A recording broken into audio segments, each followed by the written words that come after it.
a third party, an insurance company, that might have the responsibility for the removal of that structure. One of the advantages of that is it creates a whole new insurance product, which might be a useful thing for mid-Michigan, where we have a lot of insurance companies. But it also imposes a third party who's monitoring the use of the structure.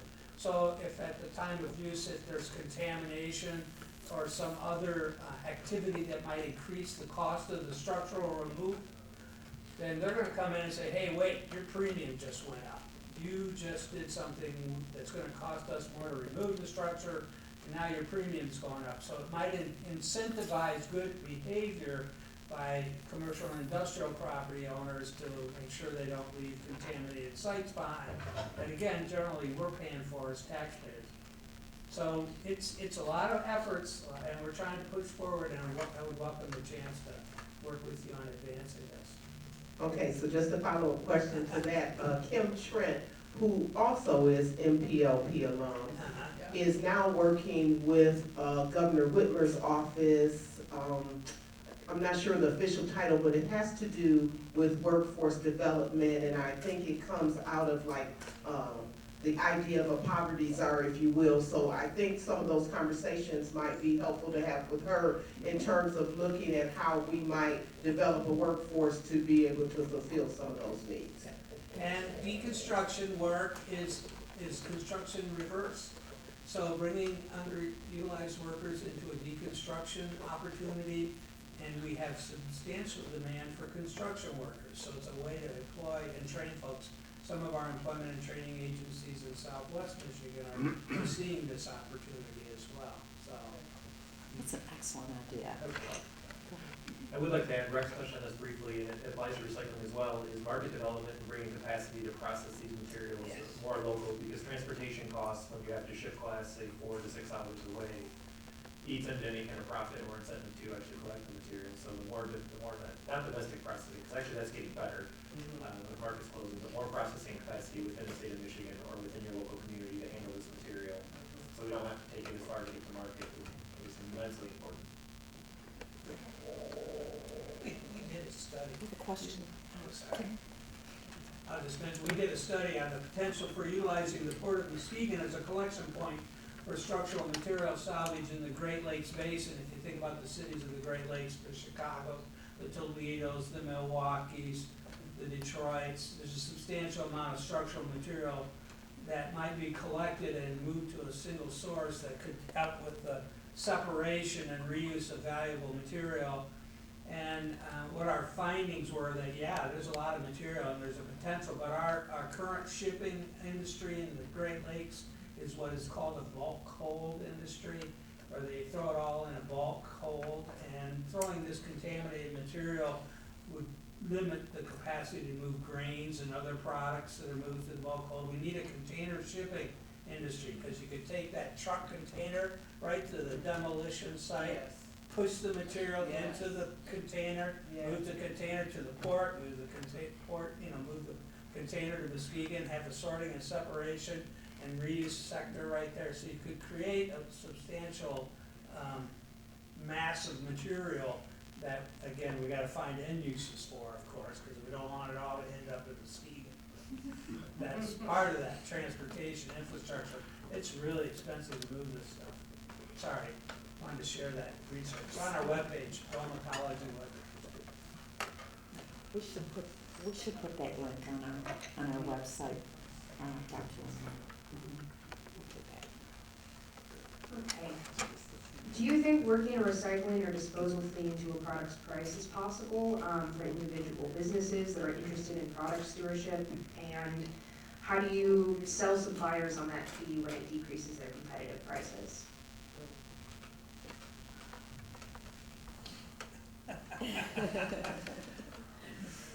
Well, so this relates to also the question about the food packaging. How do you make private industry work on these things? From our perspective, we always look for demonstrating win-win situations. So to the extent that you can actually show that there are economic benefits in addition to environmental benefits, then there will be a voluntary engagement from the private answer is yes, you can work a fee into the price, and I believe that's being done in some states. But then the issue is, the debate is about whether you inform the client that this is the price and this is the fee that you're paying, or it's just a lump sum price. There is some debate on that, but there are examples of that fee structure being used. Does that help? Well, I can also add that advanced recovery fees are great, except for the funds usually aren't gonna end up where they need to, the people actually collecting and processing material. The e-waste law that we had in Michigan worked really well the first 2 or 3 years that it was applied. It boomed, there was money everywhere to collect e-waste and process e-waste. That was a fee paid by the manufacturers, had these certain amounts to collect per year.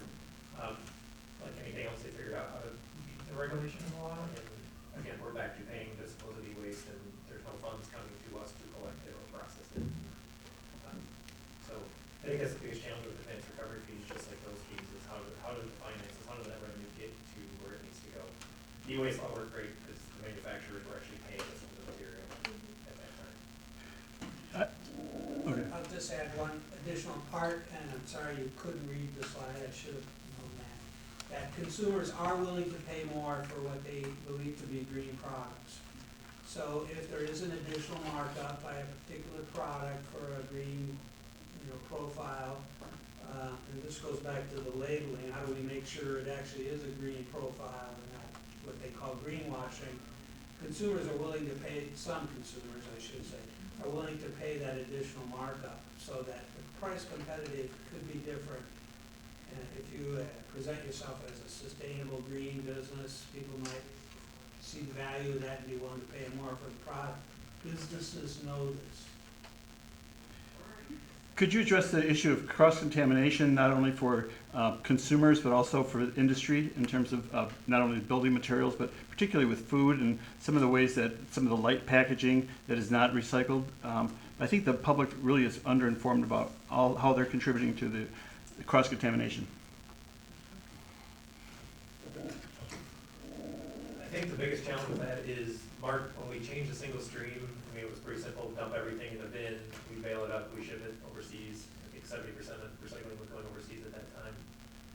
One of the great things that's happened through markets changing is there's a lot more transparency. I know a lot more about where our plastic is going and what plastic truly is not getting recycled. You talk about cross-contamination, the fact that food is food and labels on plastics are a big no-no on a lot of different materials. Plastic in particular is very difficult to educate folks on because there are so many different types of plastics, grades of plastics. If we made a all-encompassing plastics recycling guide, it would be several pages long, and we still wouldn't capture everything. Even grade number 1, which is PET, you have your PET plastic bottles, and then you have PET thermoforms, which are salad containers, things like that.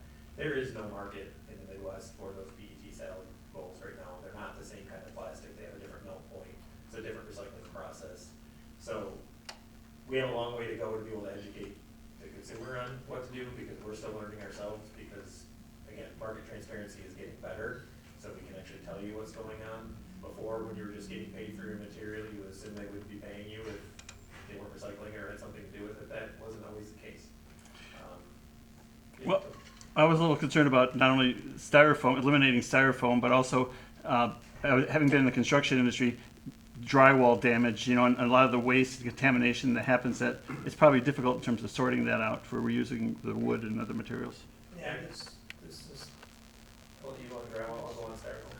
yes, take styrofoam. Polystyrene's tough because there's a lot of research out there. If you take the entire environmental benefit of polystyrene and shipping it, transportation costs, what that is, I mean, it's not only end of life. I don't have a definitive answer on the polystyrene. The stuff we recycle is your dart. They turn it into picture frames, which is a single-use commodity.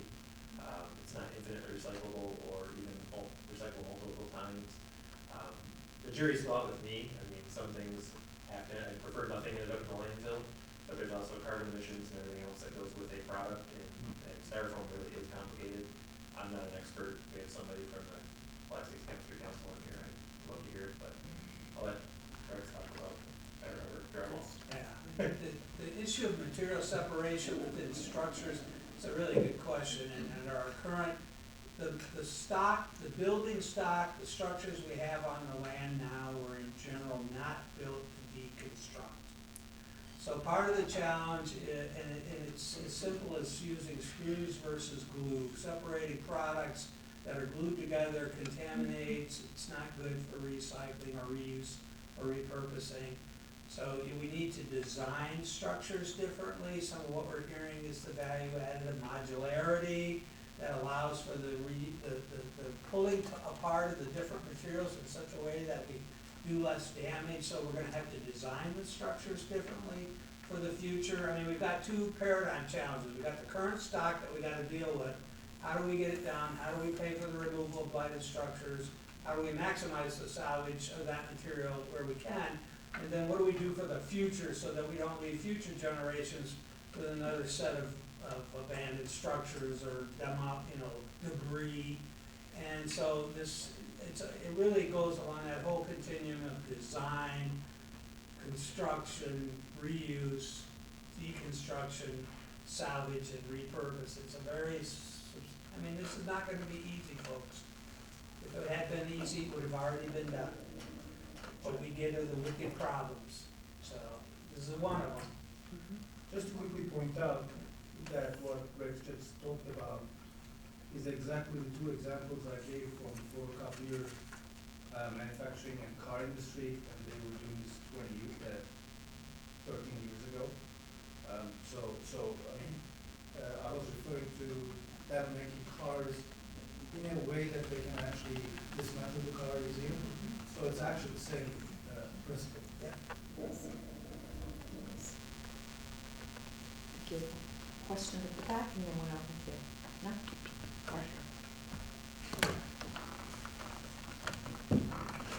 So, I personally come from just east of Grand Rapids, and there was a lot of very wealthy folks over there, and from a cultural standpoint, I know a lot of people that I graduated high school with would be caught dead in a thrift store.